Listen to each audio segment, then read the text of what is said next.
For us in the developing world, the eradication of poverty is at the top of our agenda priorities.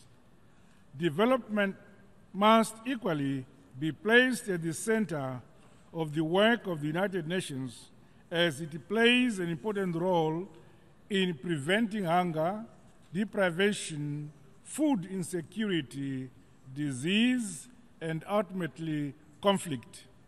In spite of the continued illegal sanctions imposed on our country, we call for their immediate and conditional removal.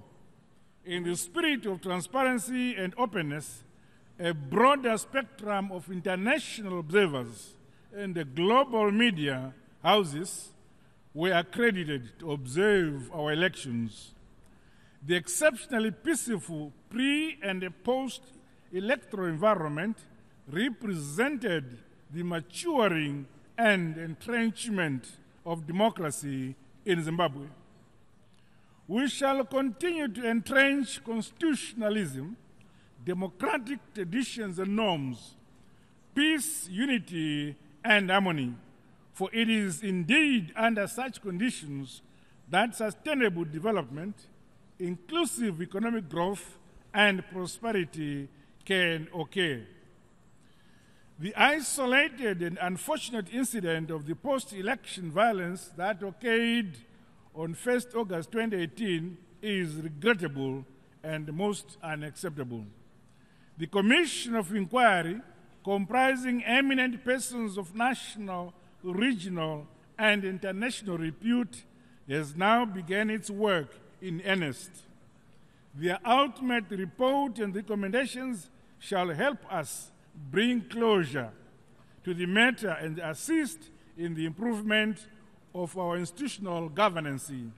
The land reform program is irreversibly behind us. We have outlined our vision to become a middle-income economy with a per capita income of about $3,500.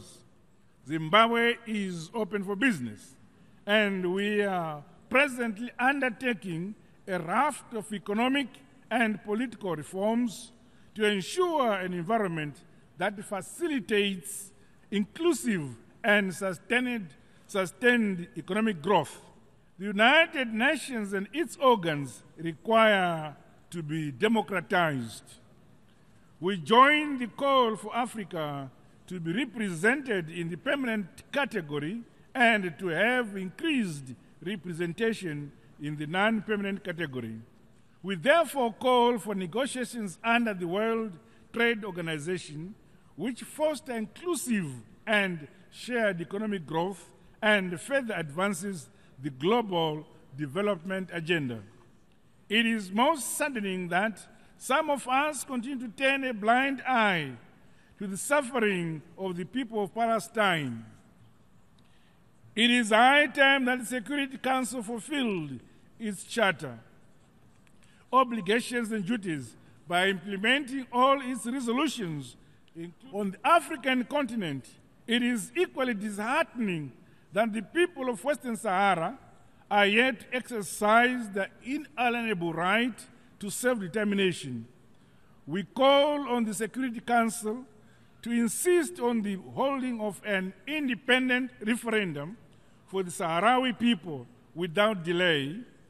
As a developing country, we seek support in the areas of adaptation, mitigation, technology, finance, and capacity building, as envisaged in the Paris Agreement. As global leaders, we have a shared and onerous obligation to transform our societies and create a more peaceful and inclusive world for present and future generations. I thank you.